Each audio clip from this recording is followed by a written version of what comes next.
The Globe and Mail spent 2 years analyzing salaries of employees in Canada's public institutions and found not only are women and racialized people earning less than their white male colleagues, but also that many hit a glass ceiling as mid-level managers. There's a power gap as well as a salary gap. So what do you guys think it will take for women to achieve true equality in the workplace? Just a small question. I mean, yeah, just a small one. I mean, I first think the first step is to start actually using your energy and your rage towards that fact instead of wasting time on things that are actually not very meaningful. So, I mean, I'll give you an example. And I'm guilty of this. I'm calling myself out. I was kind of like scrolling on Twitter, doom scrolling, and I happened to notice an article earlier in the month saying that Canada's top CEOs made more on the first working day of January, which was January 4th, than the average Canadian will make in a full year. And I was like, what? And I was like, come on. And you know, like then I kind of started like doing research, and I found out that CEOs make 197 times the pay of an average worker. And when you think about that, only 3.5% of TSX listed Canadian companies have a female CEO, this is again July 2019. And this was making me more and more angry. And the same day, do you know what was trending? Was that silly Hilaria Baldwin and her dumb accent story. Yes. And and you know what? I just thought we are doomed. We are doomed because we only have so much energy, and this is what we're wasting our time on. I hate to say it. Yeah, and how about the fact that we're at a 30-year low because of this pandemic of women's participation in the labor force. That's what this article by Globe and Mail has found. A 30-year low. And between February and October of the pandemic, something like 20 to 30,000 women, I think 20,000 women dropped out of the workforce completely, while 68,000 men joined the workforce. So this pandemic, we had a problem. It was already a dumpster fire, and this pandemic just threw gasoline all over it. And I'll tell you something, until we figure out that it's not just glass ceilings, it's caregiving ceilings that women are facing by comparison to men, I just don't know how we're ever going to get out of this. Yeah, 100%. I find that specifically during the pandemic, I have felt I'm watching some of my male counterparts. There's the doorbell. I'm watching some of my male counterparts soar, and their businesses are taking off. And I'm like, I'm just trying to choose balance. Like I'm trying to take care of mental health and my children's mental health. And meanwhile, they're doing the race. And I know in my 20s and 30s working in the comedy industry, I was really annoyed because as a non-smoker, this is, sometimes there's smoking on patios and whatever. And as an early to bed person, I missed out on all the, let's go to the bar after the show. And that's where all this networking would happen.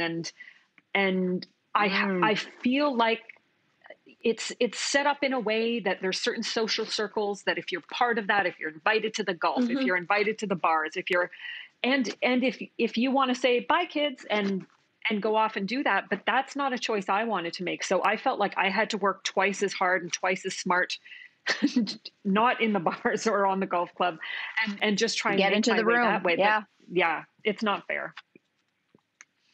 Oh, I love that point, Jessica, because I mean, you mentioned smoking. I mean, that was a long time ago, of course, where people of all levels of the company used to go outside, right? And the CEO might have gotten FaceTime with someone at a lower level of the organization. There's been some research on this actually from academics about, what can replace that moment.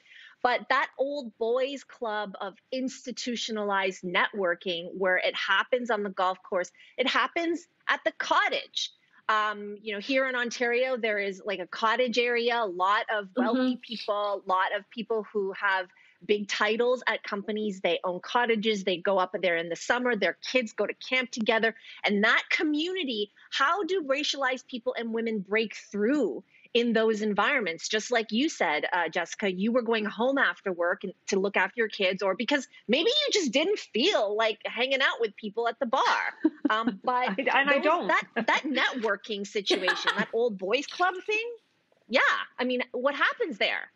I think also the fact of what's happening right now, if I were to talk about the pandemic specifically, is that they call it the mommy penalty. We've talked about it, I'm sure, on the show before, where if moms are by and large still carrying the domestic load at home, certainly during the pandemic, is that you are going to take a hit perhaps for the rest of your career. Because if your employer is still expecting 100% productivity and output from you, but like you said, Jessica, you're still just trying to manage getting meals into your children, homeschooling, trying to figure out their mental health, getting outside, whatever it is, which is 10,000 jobs on top of your regular job, then your work will suffer. And so will your employer understand that? There are women who are losing promotional opportunities, salary bumps, and are even getting fired. Women are even getting fired. Mothers are getting fired because they're not able to keep up. And so until women with life experience are cracking into those rooms, again, I don't want to be pessimistic, but how does Can I add one more thing to that, to your pessimism? Just because I think about we already are at a certain stage and age of our careers, and we're talking about parenting now. We've already, we're lucky. We're the lucky ones. I hear from younger people too, who are, again, this distance between the top echelon and how much money they make and what their gender is and what their race is versus the people who are just starting out, who can't even often get a full-time job, who can't even get benefits. So again, who is going to put their outrage in the right spots so that this dial is moved, especially to Lainey's point, where maybe these people are all hanging out at the cottage together and promoting each other's kids to do these positions versus the people who are just trying to get a foot in the door. This investigative piece was absolutely incredible, and I liked how it highlighted that you can look at an individual case and say, well, it makes sense that this man was paid more than this woman because he had 10 more years of experience. But when you look at all the cases put together, the full picture, the situation is so much more stark, and you can't deny the systematic and structural problems at play here. And you just had to take a look at Robin Doolittle's Twitter feed.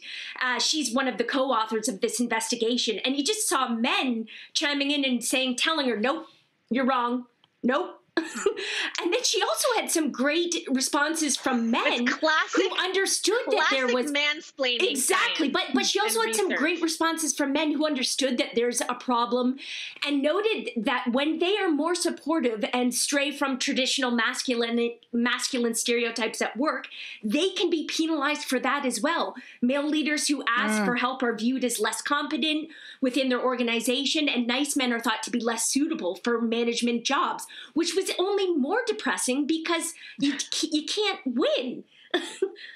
Imagine if a CEO, though, like a top CEO, took a pay cut and decided, you know what, I'm actually going to share my however $6 million pay and actually share it with a female colleague, for example. I guess I think the radical moves. I mean, this is not going to happen. So it's ridiculous. It's laughable. Such a great joke, Cynthia.